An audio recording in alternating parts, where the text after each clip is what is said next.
नमस्कार दोस्तों, मैं राजेंद्र कामर आपका स्वागत करता हूं।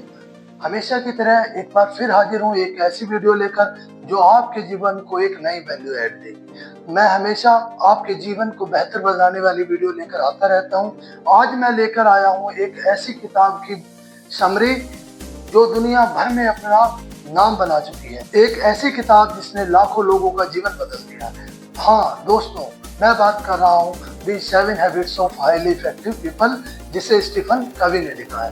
तो दोस्तों, वीडियो को अंत तक जरूर देखिए अगर आप अपने जीवन में कुछ बेहतर करना चाहते हैं, कामयाब होना चाहते हैं, या आप अपने रिलेशनशिप को सुधारना चाहते हैं। इनमें से आप अगर किसी भी समस्या से जूझ रहे हैं तो यकीन मानिए ये वीडियो आपके लिए बहुत ही काम की होने वाली है। तो चलिए बिना देर किए वीडियो शुरू करते हैं। इस पुस्तक में 7 ऐसी आदतों को बताया गया है जो सभी सक्सेसफुल लोगों में कॉमन होती है। तो सबसे पहली हैबिट स्टीफन कवी ने कौन सी बताई है, वो है प्रोएक्टिव होना। देखिए, दुनिया में 2 तरह के लोग होते हैं, एक होते हैं प्रोएक्टिव और दूसरे होते हैं रिएक्टिव। प्रोएक्टिव लोग वो लोग होते हैं जो अपने लिए जीवन की जिम्मेदारी स्वयं लेते हैं। वो अपने जीवन में हुई गलतियों को स्वीकार कर उनमें इम्प्रूवमेंट लाकर अपने जीवन को सफल बनाते हैं। दूसरे वो लोग जो उनके जीवन में कुछ भी घटनाएं होती हैं वो उसकी जिम्मेवारी स्वयं न लेकर दूसरों पर उसका दोष बढ़ते हैं। जैसे मेरा तो बॉस ही खड़ूस है, या मेरे फैमिली वाले मुझे सपोर्ट नहीं करते, या आस पड़ोस वाले मुझे मेरी टांग खींचते हैं। अगर आप ऐसी ही विचारधारा से जीवन जियोगे तो आपके लिए सफल होना लगभग असंभव है, क्योंकि जब तक आप अपने जीवन की जिम्मेदारी स्वयं नहीं ले लेते आप तब तक अपने अंदर इम्प्रूवमेंट नहीं ला सकते, और जब तक आप अपने जीवन में सुधार नहीं लाओगे तो आपको अपने जीवन में सफल होना है, इस बात को भूल जाइए। तो सबसे पहली बात स्टीफन कवी ने बताई है प्रोएक्टिव होना। दूसरी हैबिट है begin with the end in the mind, यानी कि आपके लिए सफलता के मायने क्या है, आप अपने जीवन में अपने आप को सफलता में कहाँ देखना चाहते हैं। आप मान लो कि आपके जीवन का अंतिम समय हो और अपने आप को क्या इमेजिन कर रहे हो कि आपकी स्थिति कैसी हो, यानी कि मान लो कि आपकी फ्यूनरल हो तो लोग आपके बारे में कैसी बातें कर रहे हो।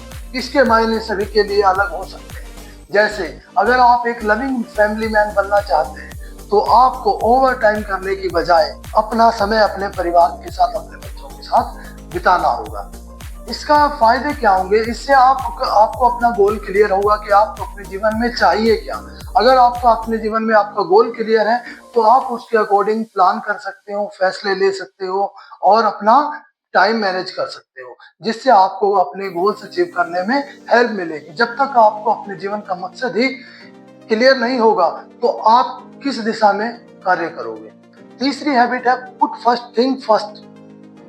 इसमें लेखक का कहना है जो चीजें आपके जीवन में सबसे इम्पोर्टेंट है उन्हें सबसे पहले रखिए, और जो उससे कम इम्पोर्टेंट है उसके बाद में, और जो सबसे कम इम्पोर्टेंट है उसको सबसे लास्ट में। क्योंकि हमारे डेली रूटीन में और डेली लाइफ में बहुत सारी चीजें करने के लिए होती हैं, वो सारी चीजें हमारे लिए वो सारी चीजें हमारे लिए इम्पोर्टेंट नहीं। कुछ चीजें अर्जेंट होती हैं, कुछ इम्पोर्टेंट होती है, और कुछ चीजें ना तो अर्जेंट होती है और ना ही इम्पोर्टेंट होती है। इसलिए अपने डेली शेड्यूल को ऐसे मैनेज कीजिए कि आप अर्जेंट चीज़ों को पहले कर उसके बाद इम्पोर्टेंट चीज़ें और उसके बाद जो कम इम्पोर्टेंट चीज़ें उन्हें कर पाएँ। जैसे डेली एक्सरसाइज करना एक अर्जेंट काम नहीं है लेकिन इम्पोर्टेंट है। अगर इसको आज आपने नज़रअंदाज कर दिया तो कल आपके लिए ये गंभीर समस्या बन सकती है। चौथी हैबिट है थिंक विन विन। ये हैबिट रिलेशनशिप के लिए बहुत ही जरूरी है। इसका मतलब ये नहीं है कि मैं जीतूं तो दूसरा हारे। इसको लेखक ने 6 पैराडाइम्स में बांटा है। नंबर 1 है विन विन, सबका फायदा। नंबर 2 विन लूज, मैं जीतूं दूसरा हारे। नंबर 3 है लूज विन, मैं सेक्रीफाइस करूं। नंबर 4 है लूज लूज, सबका नुकसान। नंबर 5 विन, सिर्फ और सिर्फ मेरा फायदा। नंबर 6 है विन विन और नो डील, या तो सबका फायदा या फिर नो डील। इन 6 पैराडाइम्स में लेखक ने पहली हैबिट को अच्छा माना है, विन विन, यानी कि सबका फायदा। तो जो सक्सेसफुल लोग होते हैं वो विन विन सिचुएशन में काम करते हैं, सबका साथ सबका विकास लेकर। इस आदत को अपनाने के लिए कुछ चीजों का ध्यान रखना पड़ेगा। जैसे आपको दूसरों के पर्सपेक्टिव को समझना होगा, दूसरे लोगों के उस काम को लेकर क्या विचार है, अपने प्रोमिसेस को निभाओ।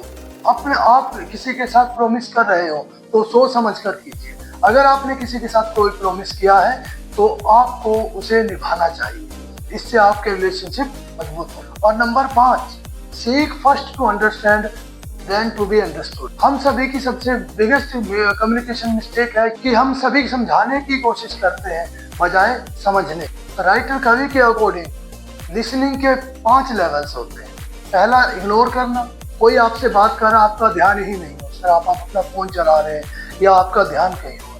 नंबर 2 है प्रिटेंड करना, आप किसी की बात सुनने का नाटक कर रहे हैं, एक तरीके से आपका ध्यान नहीं, हाँ हाँ हाँ आप कर रहे हैं लेकिन आप उसकी बात सुन नहीं रहे हैं ध्यान से, आप सिर्फ सुनने का बहाना कर रहे हैं। और नंबर 3 है सिलेक्टिव सुनना, आपसे अगर कोई बात कर रहा है तो उसे आप सिर्फ उतनी ही बात सुन रहे हैं जितनी आपके लिए महत्वपूर्ण है। नंबर 4 है अटेंटिव सुनना। अटेंटिव सुनने का मतलब है कि बड़े ही ध्यान से सुनना, कोई आपसे बात कर रहा है तो आप पूरे ध्यान से उसकी बात सुन रहे हैं। नंबर 5 है एम्पैथी से सुनना, सहानुभूति से सुनना। जैसे कई बार हम बात करते हैं तो हम अगले से बात करते हैं तो उसके हाँ में हाँ मिलाते हैं और उसमें अपनी सिंपैथी दिखाते हैं और डिटेल में बताओ आपको प्रॉब्लम क्या है, आपको देख के लग रहा है कि आप परेशान हैं, जैसे मुझे समझाओ तो एग्जैक्टली हुआ क्या है, आप इतने परेशान। जैसे हम बात करते हैं कि हाँ आपका परेशान होना स्वाभाविक है, आपकी प्रॉब्लम ही इतनी बड़ी है कि हाँ मैं समझ सकता हूँ आप इतना परेशान क्यों। जब आप पहले दूसरों को समझेंगे तभी आप किसी को अपनी बात समझा पाओगे। जब तक आप अगले की बात ध्यान से नहीं सुनोगे तो अगला भी आपकी बात पर ध्यान नहीं देगा। इसलिए कहा गया है कि अगर किसी को अपनी बात समझानी है तो पहले अगले की बात भी ध्यान से सुनो। तीसरा है सिनर्जाइज। जैसे कहते हैं कि एक लकड़ी अकेली रहती है और बंडल बंडल होता है, एक लकड़ी को तोड़ना आसान और बंडल को तोड़ना मुश्किल होता है। इसके बहुत सारे फायदे हैं। टीम वर्क करना किसी भी ऑर्गेनाइजेशन के लिए सफलता का सूत्र हो सकता है अगर उनमें वो सभी लोग सिनर्जी के साथ काम करते हैं, क्योंकि हर व्यक्ति में कुछ ना कुछ क्वालिटीज होती है, इन्हें एक्सेप्ट करना चाहिए। जैसे कोई बंदा टेक्निकली बहुत अच्छा हो सकता है, कोई बंदा क्रिएटिव हो सकता है, कोई बंदा एनालिटिकल हो सकता है, तो इन सब लोगों को मिलकर किसी काम को बहुत अच्छे तरीके से किया जा सकता है। क्या करना होगा इसके लिए? सभी लोग अलग अलग स्वभाव और नेचर के होते हैं, तो इस डिफरेंस को स्वीकार करो। सबसे पहले हर किसी की स्ट्रेंथ को यूटिलाइज करो। अगर कोई बंदा क्रिएटिव है, कोई बंदा एनालिटिकल है या कोई टेक्निकल है, तो इन सब लोगों की क्वालिटीज को, एबिलिटीज को यूज करो। और सबसे महत्वपूर्ण, ईगो को साइड रखकर सभी जने मिलकर कोलैबोरेट करो। साथ में मिलकर काम करने से, ईगो को साइड में रख के काम करने से आप अपने काम को बेहतर तरीके से कर सकते। और सातवीं हैबिट है शार्पन द सॉ। अपनी कुल्हाड़ी को तेज करो। इसमें कुल्हाड़ी से मतलब है कि अपने आप को हर समय अपडेट करते रहो।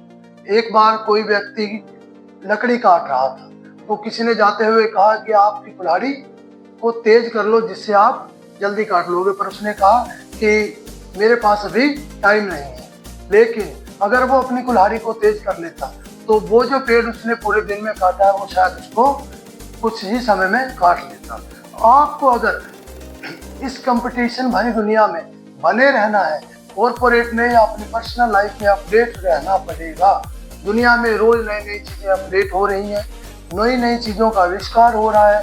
आपको हमेशा अपने लर्निंग एटीट्यूड रखना पड़ेगा, इन सब चीजों के साथ अपडेट होते रहना पड़ेगा, तभी आप सक्सेसफुल हो सकते। आपको जीवन की हर डायमेंशन में अपने आप को अपडेट करना होगा, चाहे वो फिजिकल हो, मेंटल हो, टेक्निकल हो, इमोशनल हो या स्पिरिचुअल हो। आपको अपने लाइफ में बैलेंस्ड अप्रोच चाहिए।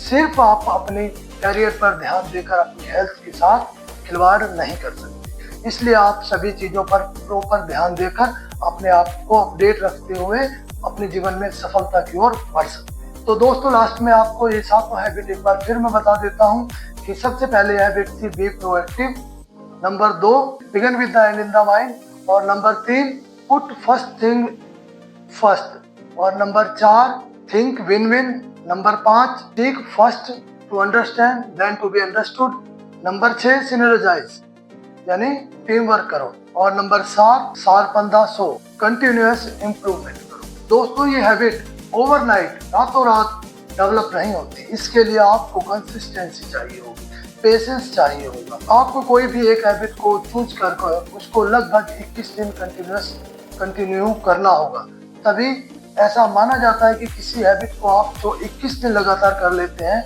तो वो आपकी आदत बन जाती है। तो एटलीस्ट 21 दिन आपको किसी भी आदत को जबरदस्ती कंटिन्यू करना पड़ेगा अगर उसको आदत में बदलना चाहते हैं। तो दोस्तों अगर ये वीडियो आपको अच्छा लगा हो तो वीडियो को लाइक करें, शेयर करें और कमेंट में अपनी राय देना ना भूलें। तो मिलते हैं अगली वीडियो में एक और दिलचस्प वीडियो के साथ जो आपके जीवन को एक नया आयाम दे। तब तक के लिए नमस्कार।